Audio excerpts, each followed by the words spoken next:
Sure. Thank you, Mr. Chairman. My understanding is that Matt Sackett with the Treasurer's Office is going to speak to that one.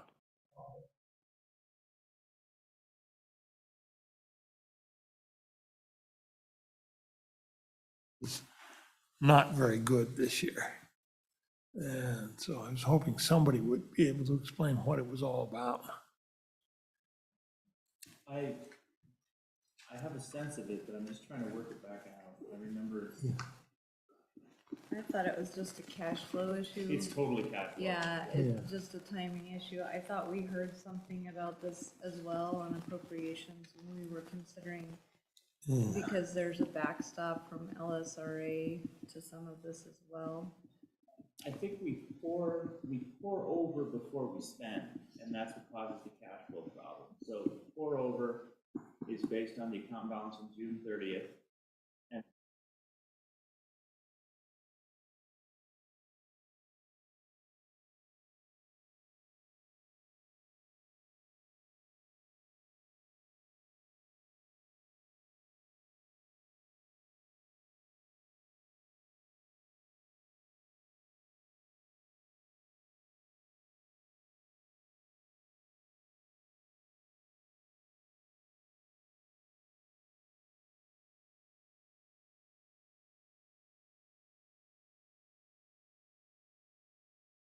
Finance mental health that's held over from the last meeting. And we had adopted an amendment, I think it's in your packet, that transformed it. And you explained it quite well on the floor. yeah, Unfortunately, ironically for the wrong Bill. bill, exactly. I said, yeah, this is what we did, and then I thought immediately afterwards I was like, wait, that's the but it's okay. That Everyone was. I think is a compromise on the funding that all the districts can live with. And then, as I understand, there were concerns twofold. One, which is partly dealt with in the bill, as to what some of the mental health people that might be involved might do when they were counseling students. And concerns that some of the districts would use the funding from this bill to create their own little mental health center and expand their administrative bureaucracy in the process. And I didn't have a solution and don't have a solution that meets those particular concerns. I can see the real need. And I know my district has used to take steps, I don't know whether they still are, contracting with the community mental health centers to assist with mental health problems. But we have damaged those institutions quite a bit with the way we had to cut the budget when the funds were tight a few years ago. And we've really focused them on just the very severe mental illnesses. It's a lot of the school needs, some of the school needs are with those very severe needs, because a lot of the very serious mental illnesses, including schizophrenia, the high school students are in the age group where those diseases first surface. And a significant percentage of the diseases do first surface in the high school years, and they need people to, they need some of the counseling there. But there's a great need for counseling for debilitating but less serious mental illnesses as basically kids go through puberty and start to transition into being full adults. And those are no longer being provided as readily through your mental health centers. So I could see the need for the bill, but I can see the problems. With that, does anybody have any proposals for alleviating what you see the problems as being? I thought, I haven't been able to figure something out. Mr. Chairman? Senator Office. So I don't know that I have a proposal for the problem, but I think the bill is actually structured in a way that helps us to learn about what is and isn't effective over the next few years, and the proposed amendment set it up ahead of recalibration to take into consideration. So as far as the concerns about, developing a system that adds to the administrative work or adds to the administration of the districts, I think this is almost the opposite, and I think it's a good approach to avoid that, where we have some time, each district has an opportunity to do different things, but we want to make sure that the money's actually spent on mental health, right? We don't do that right now, so the categorical emphasis provides that the funding goes directly to mental health. And then my hope would be we'd have 3 years of understanding where we can get feedback from districts and learn what works and what doesn't work for small communities, medium communities, and large communities, which is exactly what we need to know as we plan forward on how to resolve this.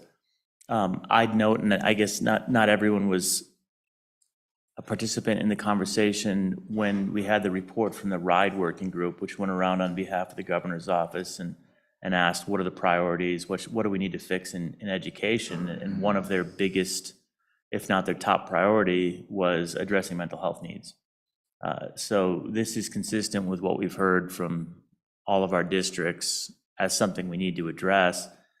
And the only thing we could really do to change this would be more prescriptive. And that's a challenge because I don't know what we would do to be more prescriptive that would be effective. So I guess what I'm saying is it's not a bug, it's a feature. That the problems that are raised about the vagueness, I honestly think are really good, that we don't have a great deal of specificity at this time, because I don't think we know the magic solution. I wouldn't describe it necessarily as vague, but I was a bit concerned when we had some of the testimony that some of the districts were essentially thinking of going out and creating their own little mental health centers, what it sounds like. Now, I don't know whether they would actually do that or not. Does the State Department have any comments? You testified the other day, as I remember, but do you have any further comments on this bill? Thank you, Mr. Chairman, committee members. Dickie Shaner, speaking on behalf of Superintendent Dagenfelder this morning. The superintendent recognizes that we have a mental health crisis playing out in our schools. And across the state during the campaign, she said there were two main issues that were reiterated.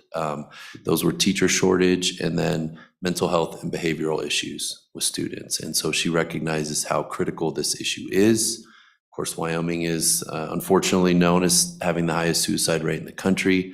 So she wanted to emphasize her support for looking at this issue, but she did have concerns about the testimony that was raised and whether there are sufficient sort of safeguards or guardrails about parental consent and parental involvement in this mental health service provision, as well as something that the Senator Rothfuss alluded to is just making sure that there's a strategy related to this funding. It's a lot of funding going out. Are we really going to be able to identify those best practices in a couple years in a way that allows us to find what makes sense for sustainable mental health solutions? And that was really, I think at her core, the biggest concern she has right now is, would it be better to study this in the interim so we can make sure that best practices are implemented and we do have something to look at down the road related to a more sustainable mental health, change the funding model or whatever we do as a state. Okay. Committee, any questions? Okay. Thank you, Mr. Chairman. And along with that goes to some of my concerns with the bill. Have you done any research as to what other states or other maybe even regions are doing to address this in schools, and who is having success and what that looks like, or do you need more time to kind of do that work? Mr. Chairman, through you, Senator Steinmetz, we do have some teams within the department that are working in collaboration with school districts and the Department of Health on various grants related to this issue. But it's the superintendent's preference that we look at this more thoroughly during the interim and study those exact issues. You spoke of best practices. What sort of things are you talking about? Are there best practices, or does what works vary from community to community depending on what the local resources are, whether they've destroyed their community health center or mental health center, or whether they have private practitioners, or what their local situation is? Is that really the key determinant? Thank you, Mr. Chairman. I believe that's what we would try to identify during the interim is what can the state do? Is it simply helping local communities do what they believe is best, or are there specific things the state should be sort of pushing with this funding? And I think we learned that through a study. Your office. Okay, thanks. Dickie, I guess I'm curious on how that would proceed. We just did a full year study through the RIDE. It came up with a need for mental health services and support. A bill like this basically offers grant opportunities to school districts that could then, through their boards of education, their local boards of trustees, provide additional resources and services. So what I'm hearing that the superintendent would like to do is literally do nothing this year except study it again. And I'm a little disconcerted that, knowing that we've had this problem for as long as certainly I've been in the legislature, has been as long as you've been in education. This seems like the push pause button study instead of taking action that we so often do in lieu of action. So what would the department do? And I'm talking concrete steps on what you would do over this next year that would provide us with better information than we have today, such that it would be a differential advantage to the state to not take action now.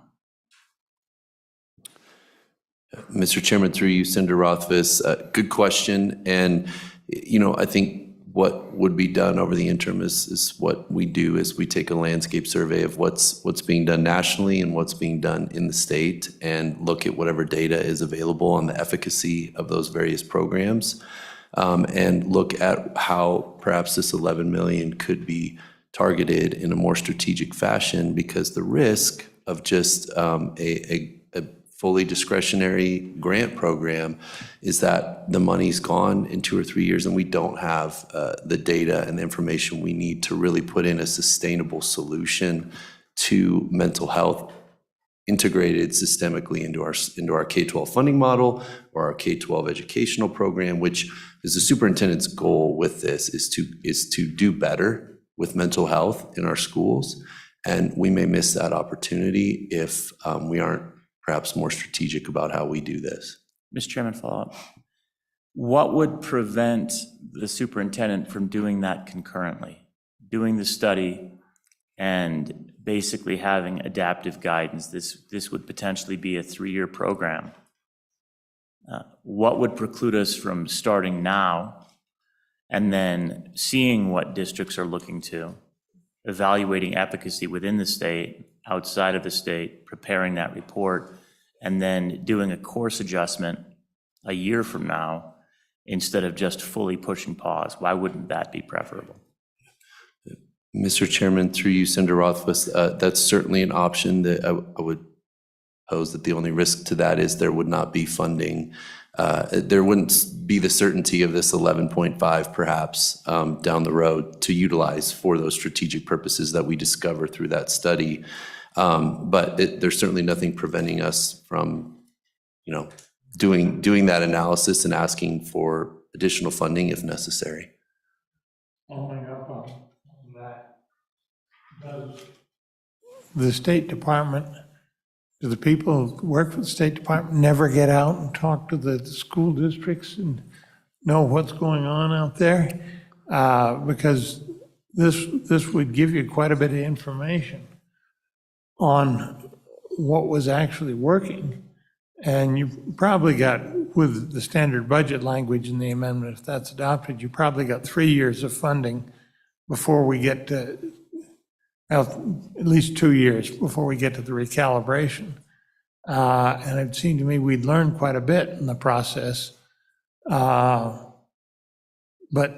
do your people not get out and find out what's really going on out in the school districts?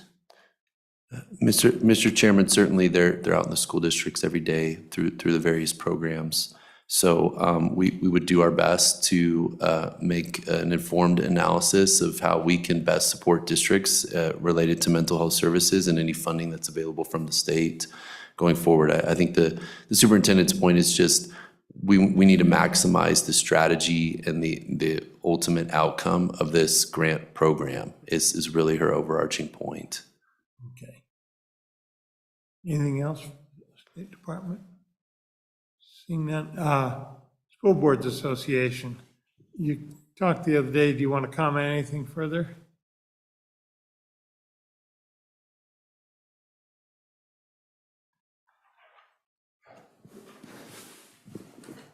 Mr. Chairman, Boyd Brown, Wyoming School Boards Association.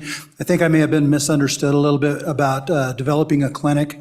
There is already a school district or two within the state that have partnered with either their hospital or local clinics that are already running a clinic within their school district. I guess when I was talking about moving that forward, I could see them possibly hiring other people within that clinic for behavioral health. I know they already have 4 behavioral health people within that clinic. So, and it's running through the hospital in the black and doing really well. They have a primary care person as well in the clinic. So I think that may have been misunderstood. That's already going on in our district. That would be Campbell County School District, sir. Campbell County. I don't know if I can say that, but I did. No, well, I don't see any reason why you can't. Okay. So hopefully I helped with that, but I do believe that I don't think there's a one-size-fits-all, specifically because it's going to be difficult to get behavioral health counselors. I think there are going to have to be districts that partner on some of this, some of the BOCES stuff like we talked about last week. I think there are some opportunities. I would share with you that most school districts don't believe that we have the expertise or the time with the people we have within our district to deal with the mental health, but it's definitely difficult to educate a student when they have mental health issues. With that, I'll take questions. I will ask one, do you know of any, in my information is stale because it's been a while since my late wife was on the school board. Do you know of any districts that do what they used to do, which was contract with the Community Mental Health Center? Mr. Chairman, I would say that a lot of the districts, or most of the districts, probably do that currently. I can tell you that I know that Cheyenne, Laramie 1 contracts with 2 different mental health groups, depending on what the issues are. I think Natrona County School District still has 1 or 2. If it's an inpatient type of an issue for mental health, there are only 2 places in Wyoming they can go. That's either WBI in Casper or St. Joe's in Torrington. We even have some issues as a school district that we don't even have services in Wyoming. And so if we have to send a student for specific issues, they go out of state. So, but I would say, and I would say in Sheridan 3, when I was the superintendent there, we contracted with behavioral health people within the community too. So I think that's probably the way that it happens in most districts. Yeah. We have concentrated as a policy because we had problems with the Title 25 funding. We've concentrated the community mental health centers much more on the very severely mentally ill. And frankly, I think that part of the system is probably working as well as it ever has, although it's far from perfect. My concern is that quite a number of the students have mental illness needs that are not that severe, and I'm much more concerned about some of those students not getting any services at all.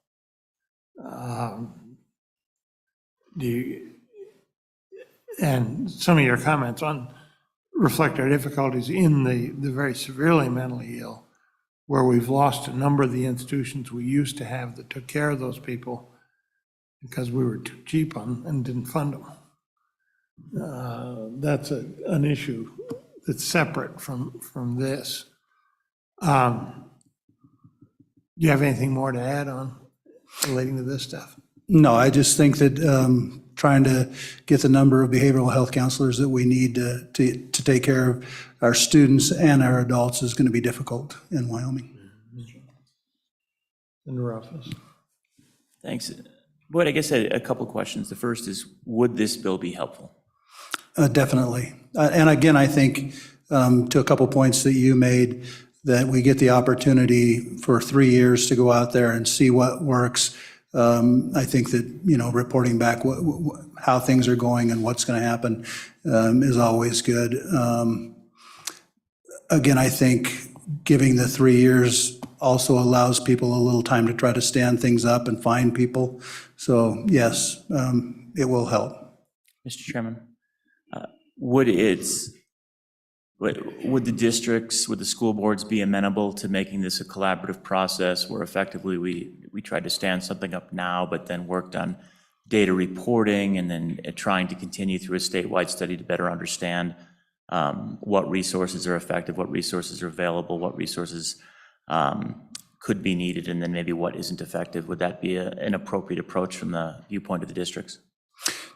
Yeah, I think usually whenever you get a grant, there's reporting and everything that you need to send back to see if what you did was successful. So we would not expect anything different with this grant. And Mr. Chairman, I guess the other thing I'd ask is, and I realize that it's hard to speak for all districts at the same time, but would our school boards feel that they have sufficient information and sufficient understanding at this point to effectively use funds that were granted to them? I would say most of them would. Some of them may need a little time to stand something up. Again, I think the most difficult thing is going to be working with our behavioral health people out there to see if they have the people to work with us or if they need to hire people and whether they can. So I think I really applaud the effort to go out 3 years instead of just 2, because it may take a little time to find some people out there. Okay, thank you.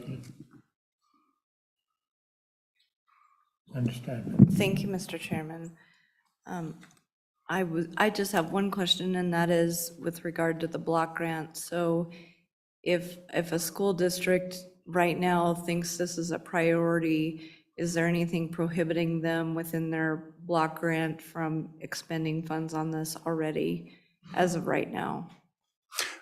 Chairman Scott, Senator Steinmetz, no, there's nothing keeping them from doing that, and most of them probably are either spending money out of their block grant to help kids with this at a certain level, or they're using other grant monies to try to do that.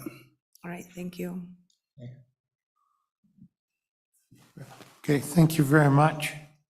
Committee, we did pass an amendment you've got in your folder that dealt with the financing at the last meeting, and you weren't here, Senator. So basically what it does is it has a formula in it that the bill as it comes to us is $120,000 per district, regardless of size.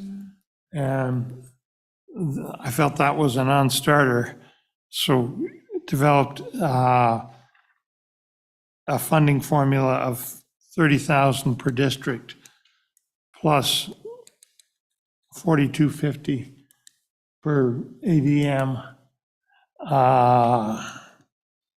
And that's kind of a compromise that will give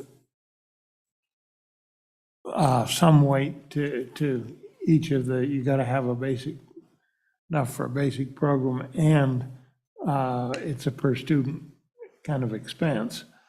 So, and what we did, they talk about the third year, there was a prohibition against putting it in the standard budget beyond this, and we said for the first year, you could do that. So that gives us potential for a third year.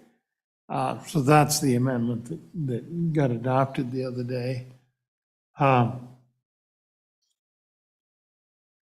Committee, are we ready? Does anybody have any further ideas, or do we want to just vote on the thing? Mr. Chairman, there were a couple of little minor amendments that if we do pass it, we would want in place that were asked for by the Department of Education, and I don't think we took action on, at least my recollection is we didn't, and that was bottom of page 4 on line 19, strike the word rule of, and it would just read as required by the department, and then delete paragraph F requiring rules be promulgated, and at that point, then it would just be internal policies for how to start this up. As my notes say that what they want to do was replace the word rule by guidance, because the rulemaking process is sufficiently cumbersome and was Yeah, both delaying them, and they were into enough other things that they preferred to deal with this one with just guidance because it wasn't so formal. correct, Mr. Chairman, and I actually interpreted that, and we could do it that way. If we don't need a paragraph in statute that tells them to produce guidance, was what my thought was.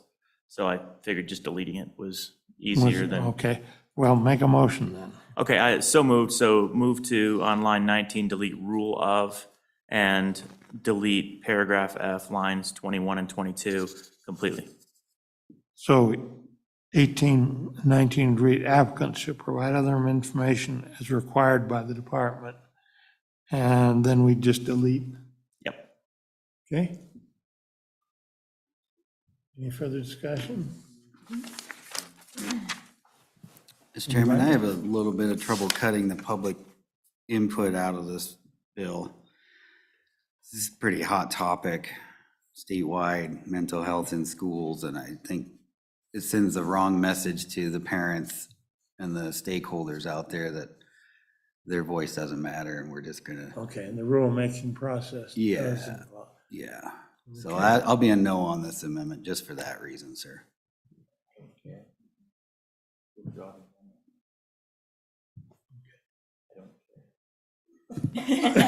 Okay.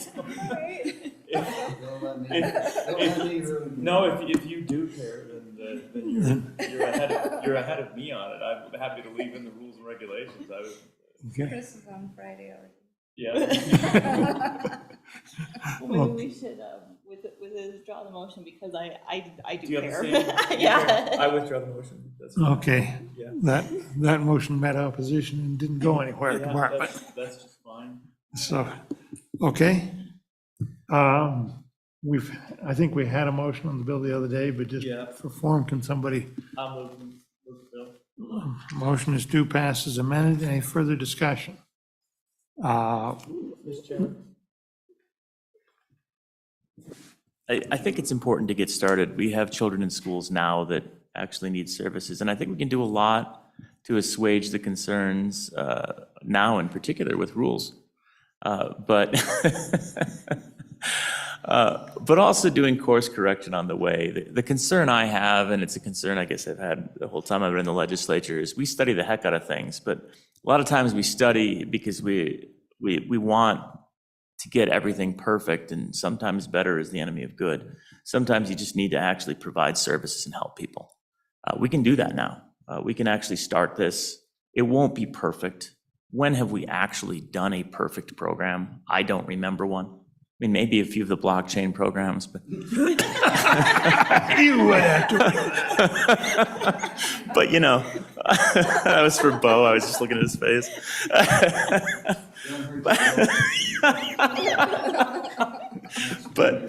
But Mr., I know, I've strained my elbow. But the reality is, we've got kids in schools now.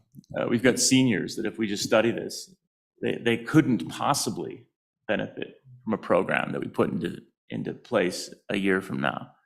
Our school districts are not incapable of carrying out effective programs. And the beauty of our school districts is they already have the capacity to reflect the local views and concerns that were expressed. And they're the ones that would be carrying out the programs. If there's a need to have parental engagement and ensure that parents are informed, we don't have to put that in statute. The local school boards can do that. They can carry that out. They can put their own requirements in place, and they're closer to the people.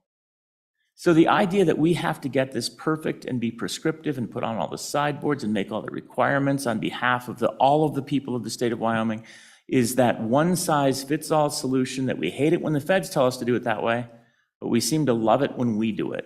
I think this is a great opportunity for us to really trust our school boards, our local boards that are also duly elected, to make the right choices for what is best, ways to engage the parents, ways to put programs in place that are effective for the communities. And my community will probably not be the same as the rest of the communities, but I sure think this is a good bill that we should get to the floor, debate it further. It was a committee bill. It's an important bill. And again, a top priority of the group that spent the last year working in this space is for us to address mental health. So getting it started is an important first step on and for the bill. I will add to that. I do think the need is very real. The House did put some sideboards in on page 3, lines 10 through 21, that I think are useful in curbing some of the serious abuses that there could be. And I think, so we don't need to do that. The House already put them in. I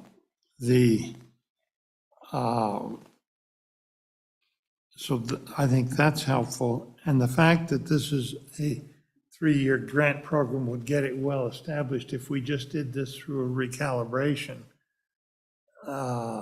I'd be a little concerned they might divert the money to other purposes. And with a grant program, they can't do that. So I would add those reasons in addition to the need to saying, okay, this is ready to pass and get started. And with 3 years, then if it does go into the block grant, you'll have established ways of doing things that will be useful. So, any further comments? It's always welcome. Well, I'll give the opposite point of view on this. I think, the sideboards, I don't think really do anything. I think they're just words on paper. The amounts awarded under this section shall not be expended on the following, but nothing happens if they're not. Also, Senator Steinmetz made the point that I was going to make, that we give a lot of money in the block grant to the districts, and they already prioritize their dollars the way they see fit. If they see fit to use more dollars on mental health and less on other areas that they don't see as important, they already have that capability. The fact that this is a 3-year deal, I'd hate to see, you see it happen all the time. One-time money, they go out and hire new people, and then when that money goes away, they got to get rid of them. I hate to see that happen to mental health professionals. In this case, obviously, like I said the other day, the closest thing to eternal life is a new government program, so I doubt this will ever go away. But that being said, if we do take a look at it in 3 years, then pull that money away with the same people that are going to come to us and say, well, you can't pull that money away because we just hired all these people. I just don't see this is a top-down big government solution to a problem that I think the local districts already have the resources they need to handle it. They just need to prioritize the money we give them. And with that, I'll be a no, sir. Okay. Seeing no further discussion, call the roll, please. Senator Beitman. Senator Brennan. No, Senator Rothfuss. Aye. Senator Steinmetz. No, Chairman Scott. Aye. 2 ayes, 3 noes. Okay, bill failed. Next bill for our consideration is House Bill 209, Hathaway Scholarship Accounts Transfer Timing. Treasurer's Office, are you the experts on this bill?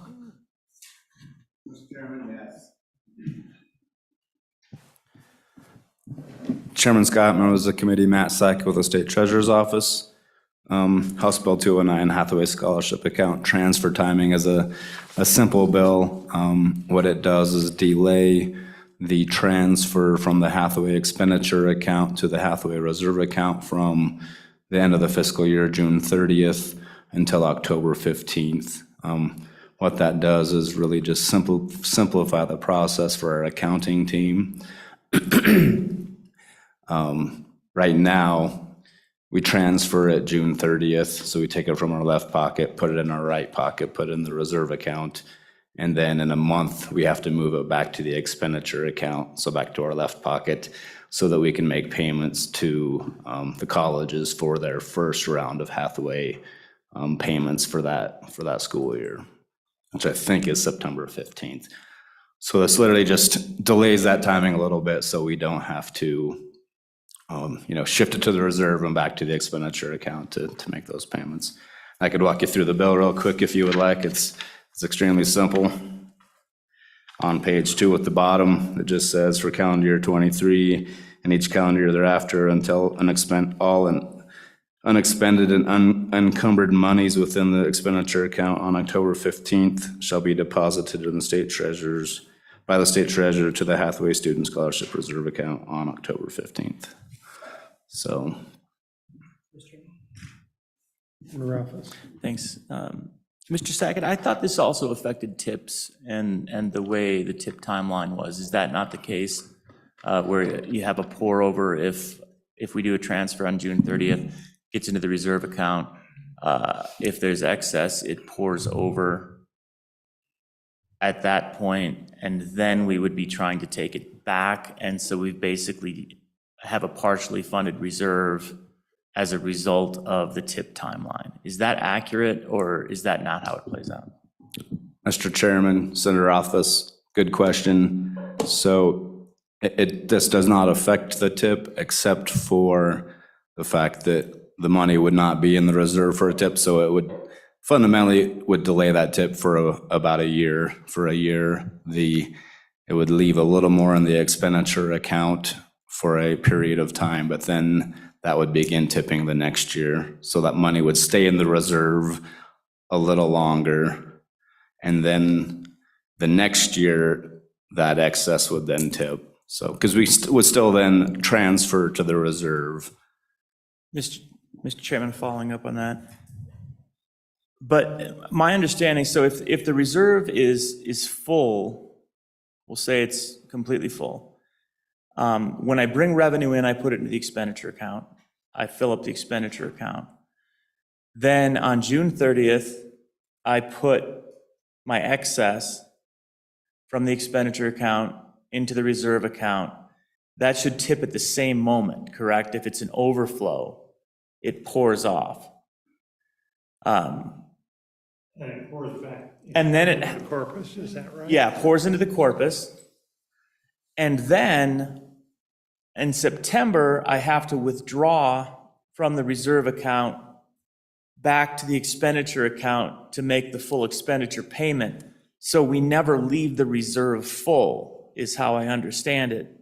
Whereas with this change, if that reserve were at 100%, we fill the expenditure account, we pay from the expenditure account in September. Then on October 15th, the excess from the reserve account, the excess from the expenditure account would go into the reserve account, which is full, and it would actually stay until the next June 30th as the tip. So rather than having an underfunded reserve account, you would have a slightly overfunded reserve account, which would then provide a cushion for longer during an economic downturn. That's the way I understand it. Is that accurate? Mr. Chairman, I'd say that's accurate. Okay, thank you. So if we want more money tipped into the corpus, we should vote for or against this bill.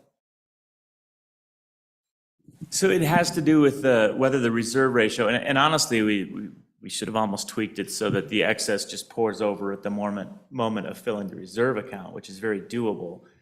Because at that point, you're fine for the reserve. You've got your reserve in place, but it doesn't do it that way, right? The next pour over would be June 30th. We're at, gonna be at 5 or 7X now, so I don't know that, so that, Mr. Chairman, that would be my question, is how this interplays with House Bill 89, the reserve account bill. Mr. Chairman, good question. Senator Steinmetz, good question. So the bills that, bump up the reserve accounts provide about a 5X spend, but the tip amount is a 7X spend.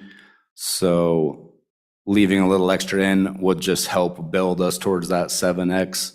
So we wouldn't be, currently we're about at the max for the Hathaway reserve account. This extra money going in to get us to 5X would then allow so I think the timing wouldn't affect it because we have a little more room to grow. So it would be, a couple, 3 years, depending on returns and whatnot, before we got to that 7X. Follow up, Mr. Chairman? So it's my understanding on Hathaway, we're at 210%, which is 5X on that, 7X on the other accounts. And so would we, how long will it be before we see anything tip into the actual permanent fund?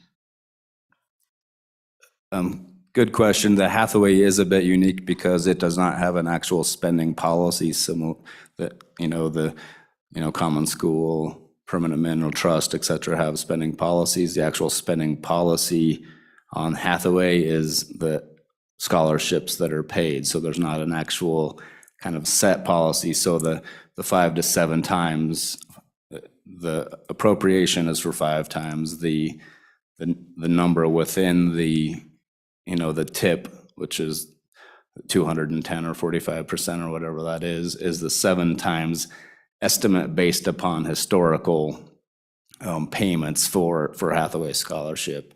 So I kind of wandered around there and didn't answer your question, but when we would tip would depend on returns as well. So that, the current market environment is, as you know, relatively rough. So if I had to guess, it'd probably be at least 3 years, or maybe longer, depending on, the future outlook for returns is more muted than the last 10 years. So. If House Bill 89 passes, it seems that there's no reason to have a separate expenditure and reserve account, really, and this bill could potentially be a vehicle to just unify those into one reserve account, which is also the expenditure account at a 5.7. Does effectively the same thing. You don't have to have any transfer. You don't have to worry about the pour over because the moment it hits the 7, it pours over. So has it passed? Do you know? Okay. Maybe, Mr. Chairman, what we need to do, and does that make sense, Mr. Sackett, that presumably, okay, maybe we need to think about working the two together, because with House Bill 89, it makes sense to eliminate the expenditure account completely, draw from the reserve account. And no, it doesn't. House Bill 89 just increases the reserve size, and then we still have the expenditure account. Money pours into the expenditure account. We spend from the expenditure account with this weird timeline of shifting back and forth, and then pour it into the reserve, which if fully funded would pour into the corpus. We could just unify them with this bill.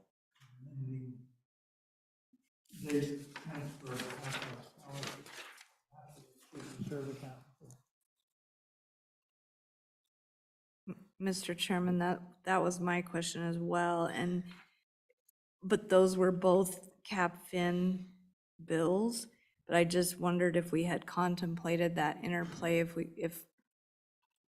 we could just amend what portion we need back into 89 and not have to, We might be able to do Deal that. yeah. So- Don't know.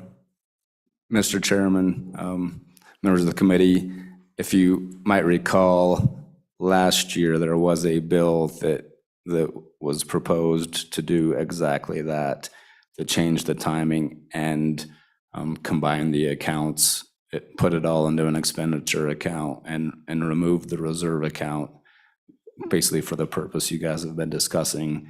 Yeah, that's right. And I don't remember if that was a Senate file. It passed one side of the legislature and did not get through the rest of the process on the Yeah. other side, so. Mr. Chairman, I think that's right. I think it passed the Senate.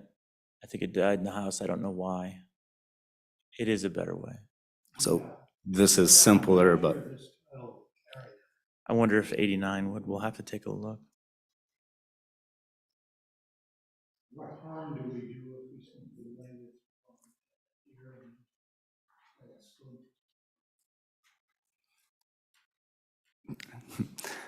good question, Mr. Chairman. I mean, fundamentally, this bill saves us, some accounting work, but would it be, detrimental to our office? I guess I would say no, but. Mr. Chairman, one thing we can do within this, I think we should pass this bill out, just get it up to the floor and then have it in our pocket, ready. And then, I don't know whether we use it or not, but we can definitely, within this title, have an automatic transfer every dollar that goes into the expenditure account into the reserve account. If House Bill 89 comes into law, this goes into action, something along those lines. Do we have to then modify things we spend out of the reserve account? Yeah. And that's, That's, yeah, you're right. Well, let's take a look at it. I mean, I think between the two bills, maybe we can fix it. It's worth doing, yeah. you want to put it upstairs? Yeah. And then see what we can do with it. Okay. Before we do that, does anybody else want to speak to this bill?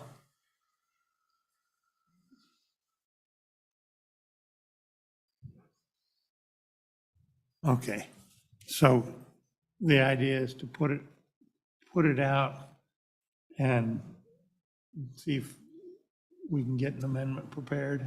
Yeah, then work between 89 and this bill and figure out how to turn it into the right policy. I don't know which bill is the right vehicle, but I think that's the right policy.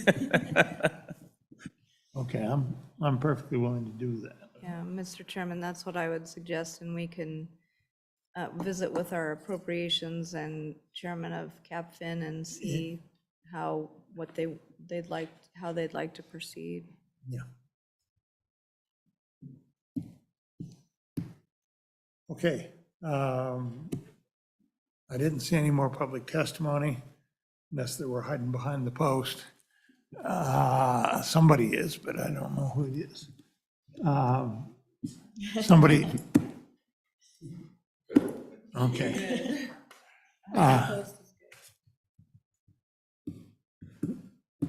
Somebody make a motion on the bill. Move the bill, do pass. Motion is due pass on the bill. We'll instruct the majority floor leader not to bring it out. Yep. Okay? Anything further? Call the roll, please. Senator Beitman. Senator Brennan. Aye. Senator Rothfuss. Aye. Senator Steinmetz. Aye. Chairman Scott. Aye. 5 ayes. Senator Office, you're assigned to talk to Larry. and- I will do it. Sherry can join me in that. Right. Okay, that's it. Start putting your thinking cap on joint interim as to what we want to do. Definitely this bill. Yeah. The mental health. Yeah, I don't disagree with the concept, it's just, yeah. we need a plan. Okay,